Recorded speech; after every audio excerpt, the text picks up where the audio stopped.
দুদিনমান থ'ব পানীটো মোকলমা মেঘিয়াটাৰী গাঁৱত জিলায়ুক্ত বৰ্ণালী ডেকা টেঘেৰিয়াটাৰী গাঁৱৰ মনেশ্বৰ ডেকাৰ ঘৰৰ পৰা ভগৱান পাটোৱাৰী ঘৰলৈ যোৱা পথটো শুভোদ্বোধন কৰে জিলা আয়ুক্ত বৰ্ণালী ডেকাই।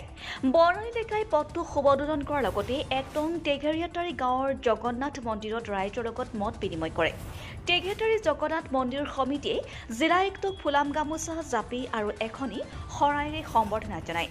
অসম মালা আঁচনিত নিৰ্মাণ কৰি থকা পথটোৰ বাবে ভাঙি পেলাইছিল টেৰিয়াটাৰী জগন্নাথ মন্দিৰটো।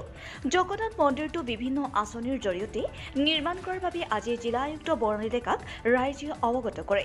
জিলা আয়ুক্ত বৰ্ণালী ডেকাই মন্দিৰৰ সভাঘৰৰ নামত আবণ্টন হোৱা টকা মোকলাই দিয়াৰ বাবে খণ্ড উন্নয়ন বিষয়াক আহ্বান জনায়।